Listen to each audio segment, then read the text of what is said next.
नमस्कार साथियों, RS360 के मंच पे आपका दोस्त शुभ चिंतक नवीन शर्मा तहे दिल से हार्दिक स्वागत करता है।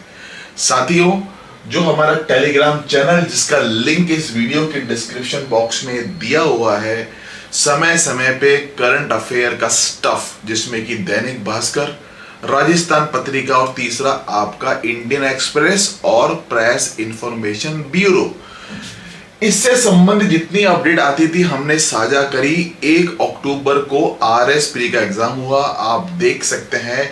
चाहे राजेश्वरी कुमारी का सवाल हो स्पोर्ट का, चाहे आपका वर्ल्ड यूनिवर्सिटी गेम में भारत का स्थान पूछा हो, रिजर्व बैंक ऑफ इंडिया का उद्यम पोर्टल हो, वो तमाम चीजें हमने कवर करने की कोशिश करी जो अखबारों में आती है, आपको पेपर में मिली। ये तो नहीं कह सकता कि सारा का सारा करंट अफेयर हमने कवर किया जो एग्जाम में आया, लेकिन काफी हद तक सवाल आपको वहां मिले होंगे। तो साथियों, ये प्रयास आगे भी जारी रहेगा और अब RS मेंस के लिए इस प्लेटफॉर्म का, इस टेलीग्राम चैनल का इस्तेमाल किया जाएगा, उसके बाद SI के लिए। तो आज इस सेशन के माध्यम से पहले तो मैं आपका जो कट ऑफ का बाजार मार्केट, आपने तमाम सोर्सेस, तमाम जगहों पे, तमाम यूट्यूब चैनल्स के थ्रू सुना होगा, कट ऑफ को लेके प्रिडिक्शन काफी लोगों ने किया। लेकिन मेरे पास कुछ जो डेटा काफी टाइम से जो मैं डेटा कुछ लोगों के कलेक्ट कर रहा था, लोगों ने डेटा अपने शेयर किए, कुछ फैक्टर्स को मैंने इनकॉर्पोरेट किया, कुछ फैक्टर्स जोड़े, पेपर का एक एक सवाल का एनालिसिस किया कि सवाल टफ कैटेगरी में है, इजी है या मॉडरेट कैटेगरी में है। उसके आधार पे एक कट ऑफ के निष्कर्ष तक मैं पहुंचा। उसके साथ साथ RS प्री की रिजल्ट कब तक आएगा इसकी जानकारी मुझे मिली, जो भी अपडेट मुझे मिला साझा करूंगा। और तीसरा, RS मुख्य परीक्षा कब हो सकती है। तो इसका मुख्य उद्देश्य इस सेशन को बनाने का यह है कि आगामी समय में आप अपनी स्ट्रेटेजी, रणनीति किस प्रकार बनाएं ताकि समय का सदुपयोग हो सके। तो ये जो डेटा है 2021 की RS प्री कट ऑफ है, जिसमें आप देख सकते हैं कि जनरल, OBC और MBC प्लस EWS उस टाइम पे 84.72 कट ऑफ गया, 84 मार्क्स कट ऑफ गया था 2021 के अंदर। फीमेल कैटेगरी की बात करूं तो वहां पे कट ऑफ गया था 79.63। तो ये मेल का, ये फीमेल का लगभग 5 नंबर का डिफरेंस था मेल और फीमेल में। फीमेल में भी जनरल, OBC, MBC और EWS की कट ऑफ सेम थी। जहां तक ST कैटेगरी की बात है, ST कैटेगरी में कट ऑफ 72 था, SC में भी आपका जो है कट ऑफ 72.69। ये डेटा आपके सामने।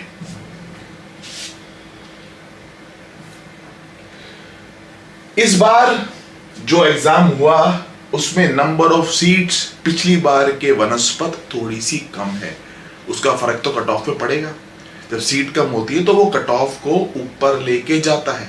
तो ऐसे कुछ फैक्टर्स हम देखते हैं पहले, जिसकी वजह से कट ऑफ ऊपर जाएगी और कुछ फैक्टर्स की वजह से कट ऑफ नीचे जाएगी। तो ओवरऑल हम एक निष्कर्ष पे पहुंच सकते हैं। देखिए, 2021 के अंदर 988 सीट थी, उसके 15 गुना पास किए गए 14,820।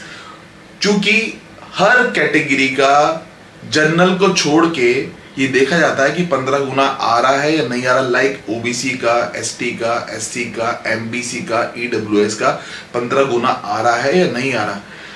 तो कुछ कैटेगरीज का उस लिस्ट में 15 गुना कंप्लीट नहीं हो पाया है, तो फीमेल का भी नहीं हो पाया है, तो उसको नीचे खींचा जाता है, कट ऑफ नीचे आती है। इस वजह से जो टोटल नंबर ऑफ कैंडिडेट्स पास किए वो 20,102। इस बार 905 सीटें हैं, तकरीबन 83 सीट कम है। तो 15 गुना के हिसाब से 13,575 लोग पास होंगे। पहले तो 15 गुना की लिस्ट निकलेगी जिसमें सारी कैटेगरीज को एक साथ रखा जाएगा मेरिट के आधार पे। उसके बाद ये देखा जाता है कि OBC, ST, SC, MBC, EWS महिला वर्ग जो है क्या 15 गुना में रिप्रेजेंट हो रहे हैं। यदि 15 गुना उनकी सीट्स के प्रोपोर्शनेट नहीं आ रहा है तो लिस्ट को नीचे खींचा जाता है। तो यहाँ पे 18,000 टोटल कैंडिडेट जो है वो आपके पास होने का रहेगा अप्रोक्सीमेटली। तो इस बार और पिछली बार में 15 गुना के हिसाब से जो डिफरेंस आता है वो है 1245 1245 का फर्क बैठ रहा है, तो 1245 तो पिछली बार से वैसे ही कम पास होंगे इस बार, ये तो क्लियर है साफ साफ। इतने लोग कम पास होंगे तो कट ऑफ थोड़ा सा आपका इस वजह से ऊपर जाएगा, इस फैक्टर की वजह से ऊपर जाएगा, चाहे पेपर कैसा भी हो। एक तो ये चीज है। दूसरी बात, अब पेपर के नेचर को दूसरा फैक्टर देखते हैं कि दूसरा फैक्टर पेपर के जो नेचर है कट ऑफ को ऊपर ले जा रहा है या नीचे लेके आता है। तो तमाम जो पोर्शन है उसको मैंने ब्रॉडली 5 सेगमेंट में बांट दिया। राजस्थान की जियोग्राफी भूगोल, मॉडर्न हिस्ट्री इंडिया वाली आधुनिक भारत, और इंडियन जियोग्राफी भारत का भूगोल।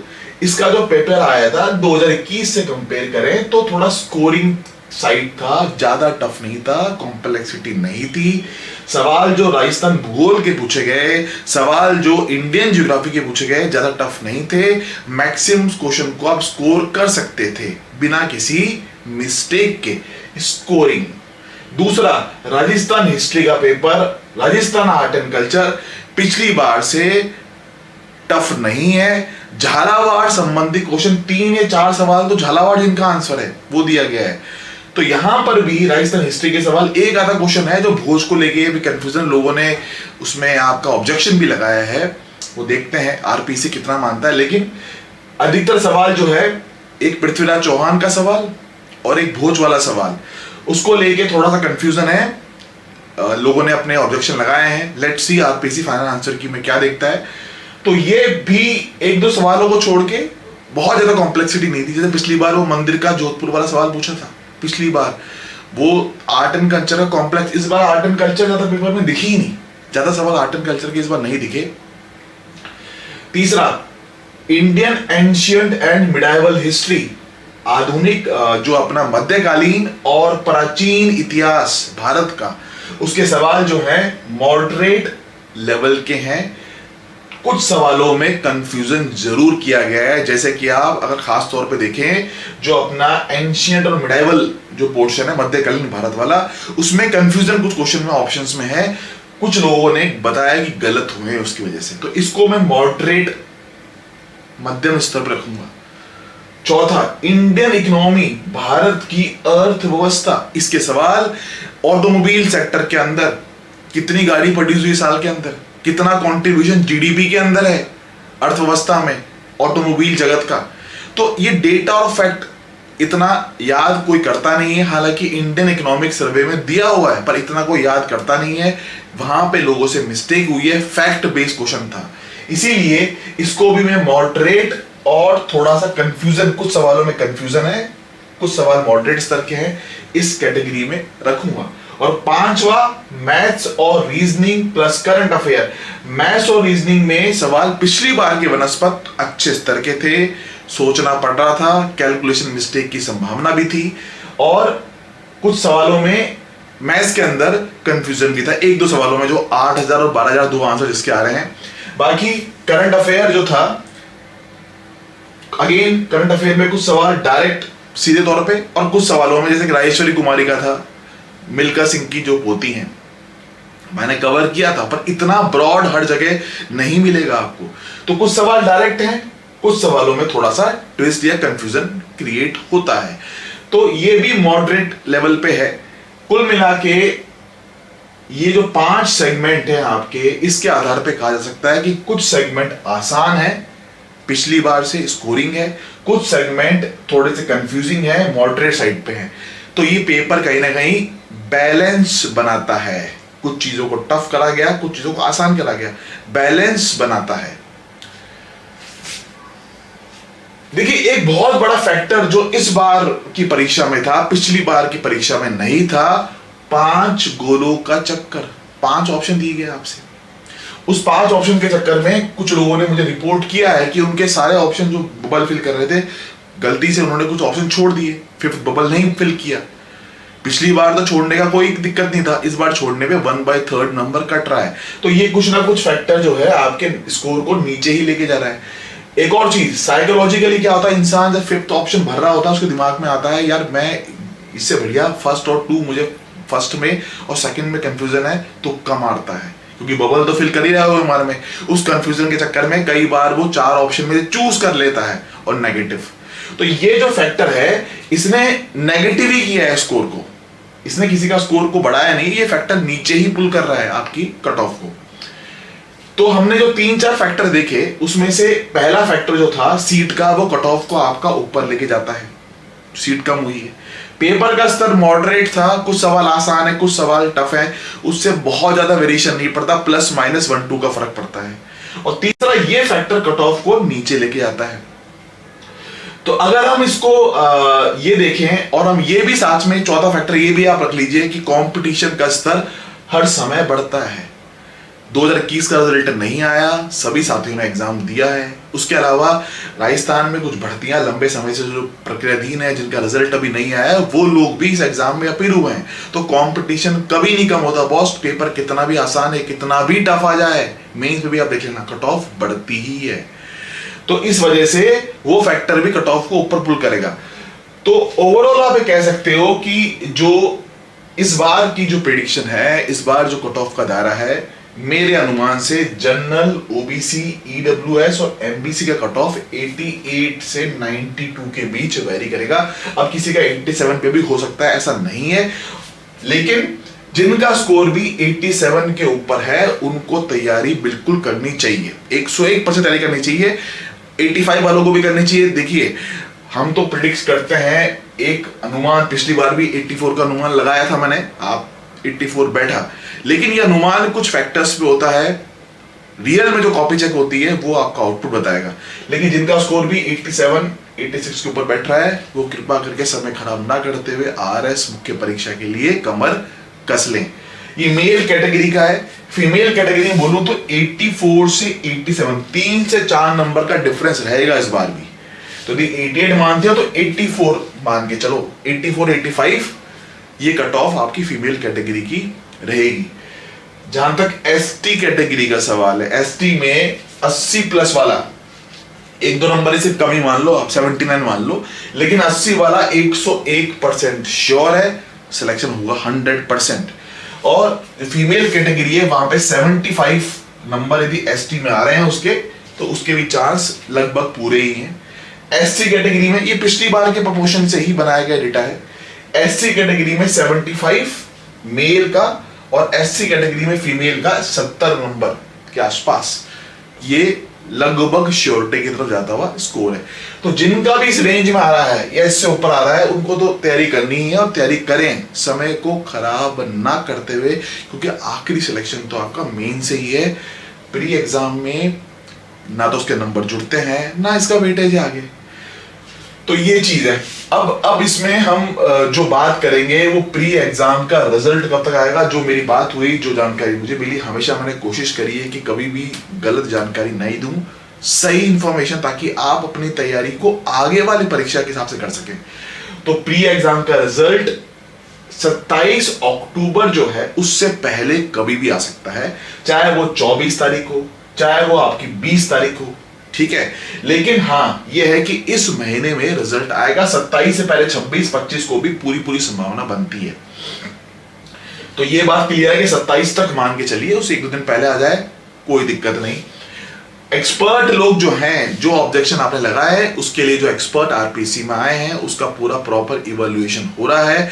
वो अपना एक फाइनल आंसर की निकाल के आरपीएससी को सौंपेंगे। 2-3 दिन के अंदर एक कार्रवाई होती है, फिर आरपीएससी उस आंसर की के बेसिस पे आपके जो मार्क्स हैं उसको इवैल्यूएट मशीन में डाल के चेक करेगा, मार्क्स निकाले जाएंगे।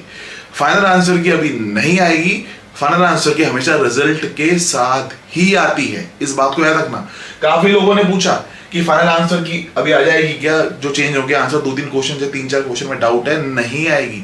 फाइनल आंसर की रिजल्ट के साथ ही आती है, इसको याद रखिए। जहां तक मुख्य परीक्षा की बात है, मेंस एग्जाम जनवरी के आखिरी हफ्ते में, ठीक है। जो ड्राफ्ट कच्चा चिट्ठा की बात चल रही है, जो जानकारी मिल रही है उसके अनुसार जनवरी के आखिरी हफ्ते में संभावना है, नहीं तो फरवरी में आरपीएससी करवा ही देगा। तो आपको अपनी तैयारी जनवरी के हिसाब से ही रखनी है, लगभग 3.5 महीने, 3-3.5 महीने इसी हिसाब से प्रिपरेशन करनी है। ये नहीं मान के चलना कि आगे जाएगा, क्योंकि जिस रफ्तार से आरपीएससी ने आंसर की जारी करी सेम डे, इसका साफ साफ इंडिकेशन है कि एग्जाम जल्दी करवाना चाह रहे हैं। इसके अलावा जो आरपीसी के सेक्रेटरी महोदय कह भी चुके हैं कि तय समय पे एग्जाम करवाना, परीक्षा कराना, ये आरपीसी की प्राथमिकता आने वाले दिनों में रहने वाली है। तो इस बात को ध्यान में रखते हुए हमें परीक्षा की तैयारी जनवरी के हिसाब से ही करनी चाहिए। वैसे भी मेंस में टाइम कम लेके चलें, क्योंकि चीजें बहुत सी करनी होती है, लिख लिख के प्रैक्टिस करनी होती है। तो साथियों, यहाँ पे रणनीति को इस प्रकार बनाएं कि ये जो रेंज है इसके ऊपर जो भी है वो कैंडिडेट सीरियस लेवल पे जो तैयारी आपने प्री एग्जाम से 1-2 हफ्ते पहले जो कर रहे थे, उसी मोड में, उसी गियर में गाड़ी को लाइए और तैयारी कीजिए। जहां तक कुछ लोग ईओआरओ का पूछते हैं, तो ईओआरओ के बारे में स्पष्ट करना चाहता हूं मैं कि ईओआरओ का जो रिजल्ट है वो कुछ समय उसमें और लग सकता है। देखिए क्या होता है कि आरपीएससी की प्राथमिकता तय है। जो एग्जाम पहले कंडक्ट किए गए हैं उनका रिजल्ट पहले आता है। अभी तक पीटीआई वाला जो एग्जाम था उसका रिजल्ट नहीं आया है, जो उससे पहले कंडक्ट किया गया था। उसके बाद फिर आपके तमाम जो चीजें हैं वो सॉर्ट आउट होंगी, उनके रिजल्ट उस क्रम में, उस ऑर्डर में आ रहे हैं। फर्स्ट ग्रेड, सेकंड ग्रेड के जैसे आपने देखा हुआ रिजल्ट अभी आने चालू हुए, आ रहे हैं लगातार।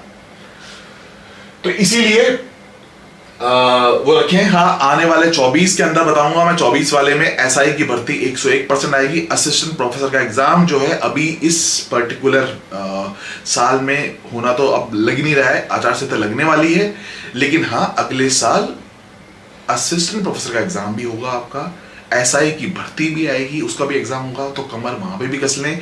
ईओआरओ की भर्ती एक बार और देखने को मिलेगी। कारण क्या है कि नंबर ऑफ सीट्स, जो आपके पद खाली हुए हैं, नई नगर पालिकाएं बनी है, पद सृजित हुए हैं, जिले बने हैं, नगर पालिका बनी है, नगर निगम अलवर खुद बन गया एक, ठीक है। तो वहां पर भी जो जानकारी होगी मैं आपको अपडेट देता रहूंगा। लेकिन अभी हाल फिलहाल जो चीज सामने है, इस पैटर्न को ध्यान में रखते हुए आप तैयारी कीजिए और पूरी की पूरी कोशिश ये है कि मेंस में 100% स्कोर किया जाए, जितना आप कर सकते हो, ठीक है। क्योंकि थोड़ा सा भी वहां चूक हुई तो गेम खत्म हो जाएगा, चाहे आपके प्री में 140 नंबर ही क्यों ना हो।